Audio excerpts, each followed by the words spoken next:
We're talking Sané's pace here. Look, he just takes people out of the game. They keep going. They're relentless. Aguero, by the way, there's no way he's passing this. And he wants that record, and he wants it to be a special goal. And boy, was that. And this Sané, he reminds me of a young Giggs. He just purrs across the pitch.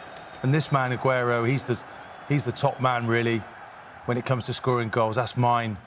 And he bossed it there. And that's a message they've sent across Europe tonight, the way they've played. And that's the message for what a talented, quality player he is. 178 goals for Sergio Aguero. He's out on his own now, ahead of Eric Brook. And you know what? It was the right time to do it, wasn't it? It was a big game. It was a crucial game. The 3-2 was the crucial goal in the game. It was just the right time. Yeah, I mean, I think you saw the celebrations. You know, it was a poignant moment, not only within the game, but obviously for Aguero. I mean, just going back to this team, what do you do? What do you do to stop them now? Because, you know, initially we watched half an hour against Liverpool at home where you thought, actually, maybe if you get at them, there's a way of beating them. I mean, Napoli is as good as it gets in terms of attacking play. And they're just better at them than it. So it's brilliant what he's got them doing right now. Danilo was the only one, who I thought was a little bit lower in the level. Insigne was running at them and was causing them problems. But they backed themselves to beat you. You might be good at what you do, but we're even better. And that's... You know, that's a little bit special what we're seeing here tonight. One of the big differences as well, I think we're seeing tonight, where the game is 2-2, it's tight, Napoli have a chance, and this season they have a goalkeeper who's pulling off unbelievable saves, and then within 30 seconds, Aguero, and a huge congratulations to him, because to get that record is amazing. There's no weak link, is there? You look at that, whether it's the starting 11 or the benches. Even the goalkeeper could play in centre midfield in most teams in the Premier League. He passes the ball that well. It's quite remarkable to see it. It sounds like a joke, but it probably isn't. It probably could. OK, right, tomorrow night, attention switches to the Europa League, as I'm sure you already know. An early start for troubled Everton there in France to face Lyon. That's followed by Arsenal against Red Star Belgrade from the Emirates. Both of those games, of course, live on BT Sport 2. Highlights of the whole night follows at 10:15. And right here from 10:15, actually, you'll see highlights. Big win for Spurs tonight. Great night for Liverpool as well. So all that is still to come. But after the break, we will focus on Manchester City and focus on Sergio Aguero. He's a record breaker. Congratulations to him from all of us.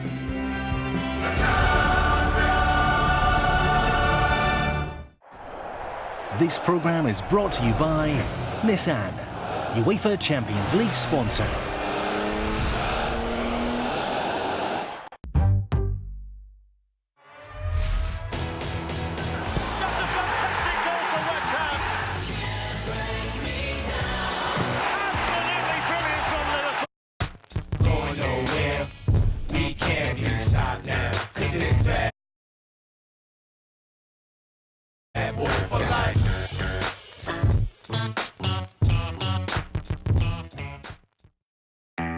I'm keeping the furniture. I'll keep the dog.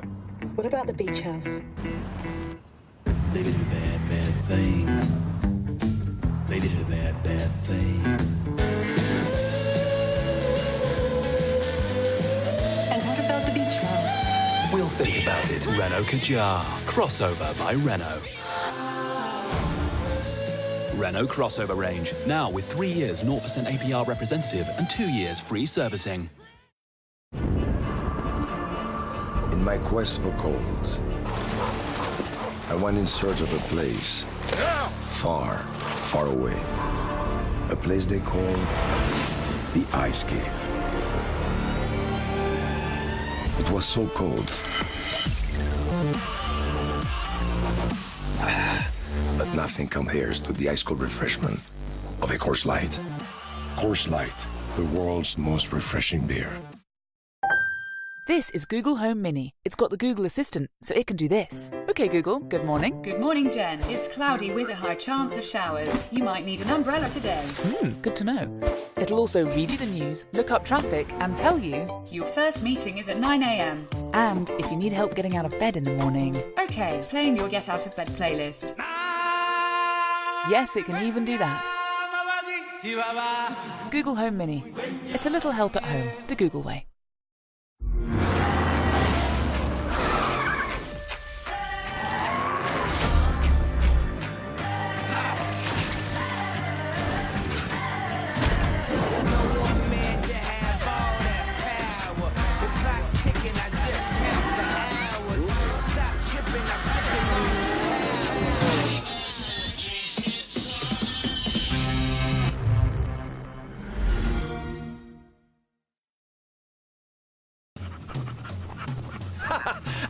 can't contain his excitement, and neither will you.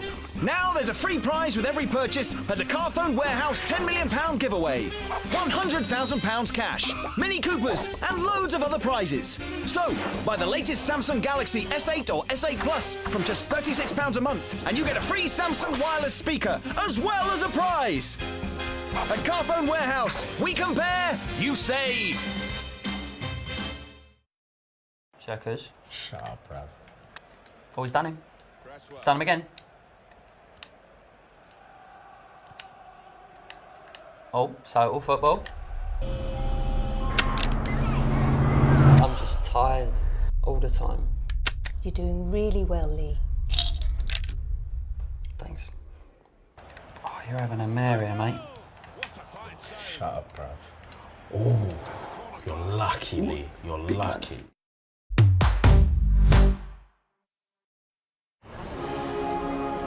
This programme is brought to you by PlayStation, UEFA Champions League sponsor.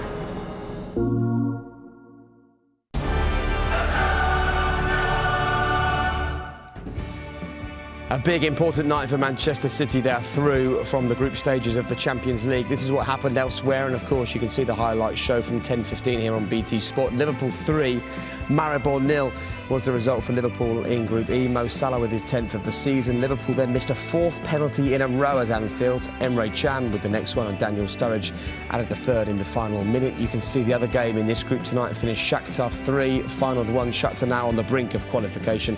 And in Group H, Dortmund 1, Apoel 1, which was a shock, but not quite as much as Tottenham 3, Real Madrid 1. A truly remarkable night this evening for Spurs. Dele Alli got the opening 2 goals. He now has 4 in his last 4 games, becoming the first player to ever score for Tottenham against Real Madrid. Christian Eriksen added a 3rd. Cristiano Ronaldo pulled one back with 10 minutes to go. I think it's fair to say it's going to be an interesting highlight show later on here on BT Sport, but this is the big story from our game tonight. How do you stop this team? How do you stop this man? 178 not out for Sergio Aguero as City march on into the knockout stages. And look, they made the semi-final 2 seasons ago. It's not a new thing that Manchester City look good in this competition, but they look better, don't they? Even better than 2 years ago when they made that semi-final. Yeah, obviously they get a little bit of experience from that run. Last year, massive disappointment from what was expected of Guardiola coming in, and the normal was they get to semi-finals, and it never worked out for them last year. But they've really worked on what they need to improve. They didn't just go out and buy players because they wanted them. They bought the ones that they needed, and the performances they're putting in, they're blowing teams away. And Napoli's a top side. 10 wins out of 11 in the Italian league, and they've blown them away on 2 occasions now. It was the way as well that they shut up shop, the way that they passed the game to a finish with Bernardo and Silva coming on, looking really accomplished. Their game management, yes, they went after the opposition, but the way they finished it off would have been really pleasing for the manager. Rarely do you see Guardiola so animated at the end of a game. That would have been the perfect football match for him. He's probably going to tell us afterwards that's probably the best performance he's ever seen from any of his teams. Because he really wants to elevate the confidence of this team. I haven't done this in here for a while. I tell you what, James Richardson's not a quiet presenter, is he? Is that James Horncastle making all the noise up on the Goal Show? You can see that over on BT Sport 1 at the moment. You can hear it here on BT Sport 3. For all the great stuff about Manchester City, one of the key things tonight was the game didn't start in the right way for them. Napoli were pressing, Napoli with the early goal, but it was the way they reacted to this, wasn't it?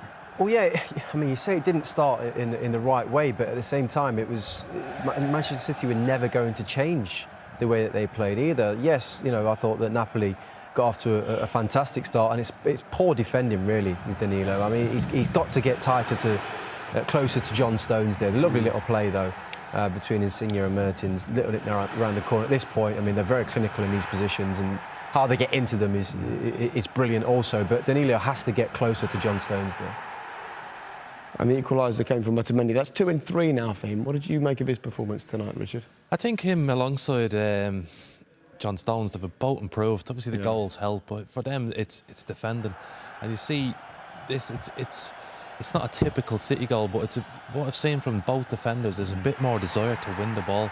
We've seen Stones against Feyenoord scored a couple of headers, and this one, Otamendi, a great leap and a nice goal. And it was what City. It was well worked, isn't it? It's well done, and it's one of those things where they're not free-flowing football, but they get an untypical goal. And there it was, nearly 2-1 from Otamendi.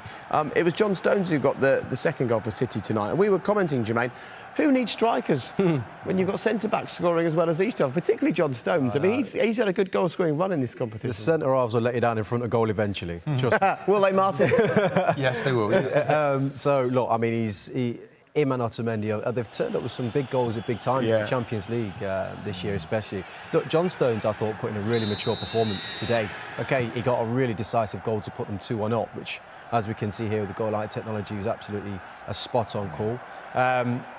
But just his all-round play, you know, defensively he was very strong, winning a lot of headers. The balls that he plays into midfield are always kind of the key passes that get them out of tight situations. He's gone from being the person that's been taken in and out, if you remember last year at times, and now being number one, I feel, on that sheet, and deservedly so. He's growing in stature and is in both penalty boxes now. Massive improvement in what he does. We know he can pass the ball, but that's a really dominant display from him tonight. And he's getting better every game. He punches that ball in for this move. You know, that's what I like about him. They're match-winning passes. That's a great header, that's determination, wants to get there first. So he's showing a lot of qualities here, and this is a great leap. And what is this about? Is this just working out on the training ground? Is this Pep Guardiola's influence? Is this just confidence after his move?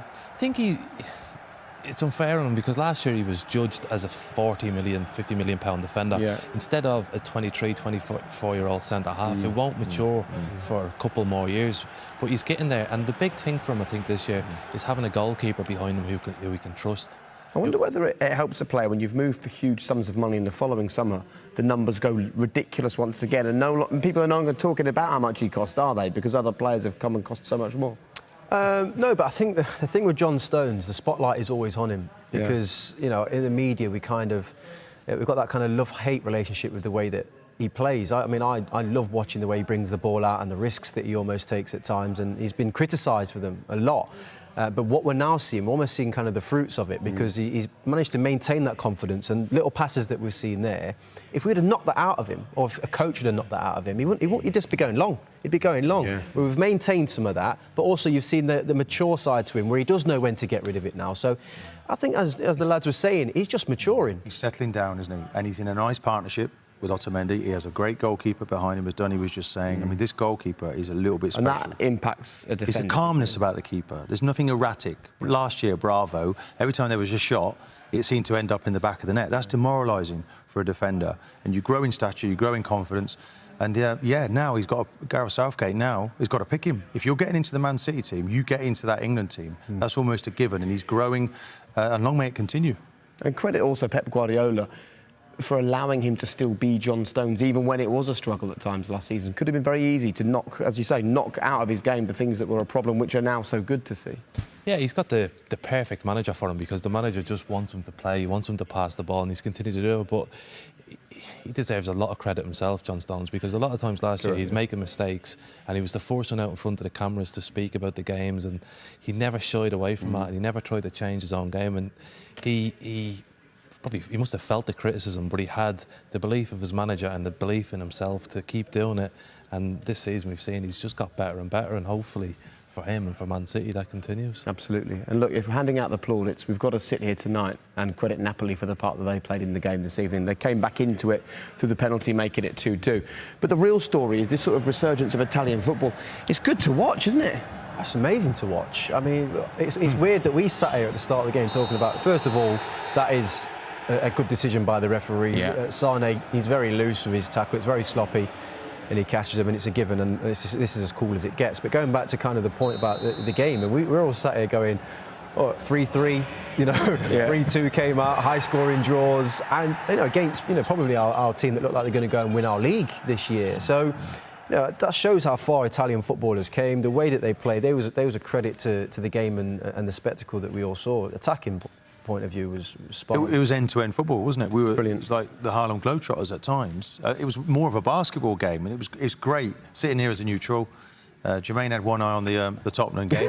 Jumping down. I was trying maybe one and a half eyes at one point. As a former Arsenal player, I was trying to keep away from it. But that focus on game it tomorrow just night. had my attention the whole night. Fantastic game. It was brilliant, wasn't it? It was a really special night to sit and watch that game. And it's worth reminding ourselves, City have just managed to put 4 past the team who were top, of course, in Serie A in Italy. Right, there's plenty to still discuss. Manchester City are through to the knockout stages of the Champions League. That's the highlight tonight, but it's far from the only highlight. Sergio Aguero is now the top scorer in Manchester City history. We'll hear from him and the manager when we return.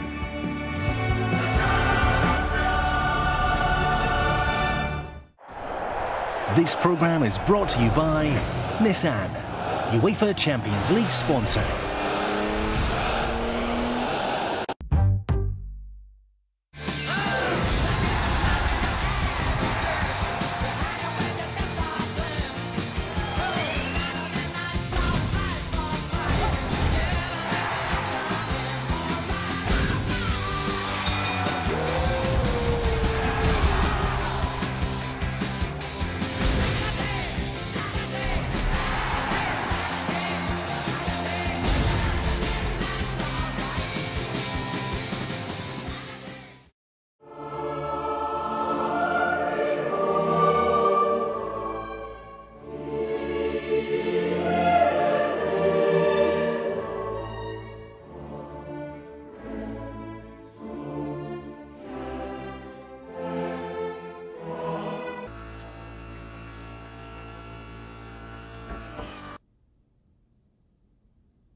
I'm keeping the furniture. I'll keep the dog. What about the beach house? Lady did a bad, bad thing. Lady did a bad, bad thing. And what about the beach house? We'll think about it. Renault Kadjar. Crossover by Renault. Renault crossover range. Now with 3 years 0% APR representative and 2 years free servicing.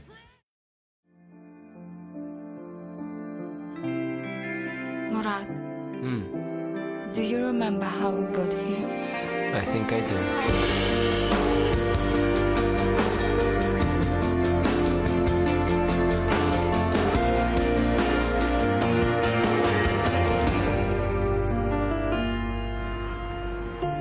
Cuba?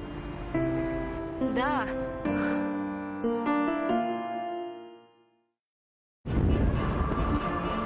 In my quest for gold, I went in search of a place far, far away. A place they call the Ice Cave. It was so cold. But nothing compares to the ice cold refreshment of a Coors Light. Coors Light, the world's most refreshing beer.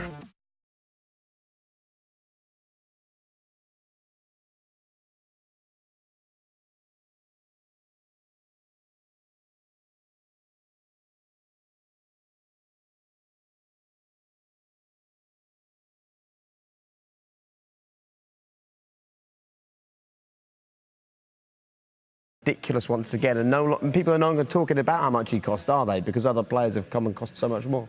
No, but I think the thing with John Stones, the spotlight is always on him.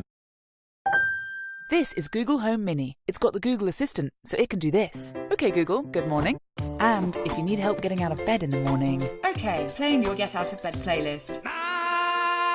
Yes, it can even do that. Google Home Mini. It's a little help at home, the Google way.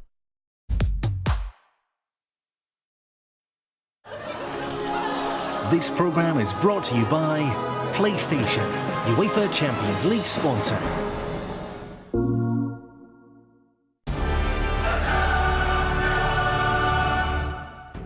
It's been a great night for English teams in the Champions League, and it's a busy old weekend on BT Sport. On Saturday, we start with the FA Cup first round. We're in Yorkshire to see Shore Lane from the Eva Stick Northern Premier Division take on Mansfield of League 2. After that, Mark Pugac and the team take you through all the afternoon's football on BT Sport Score. If you've not seen it before, it's a brilliant watch. And then we're live at the London Stadium from 5 for West Ham against Liverpool. There's world title UFC action from New York at midnight. And as well as that, we've got Tottenham against Crystal Palace getting going on Sunday from 11:30. That one is a midday kickoff. That's the story this weekend. This, though, is the story tonight. Is there any catching him once he's away? Oh, that's a great piece of defending. But here is Aguero. Is this history for him? Yes, it is. That's the goal that puts him out on his own.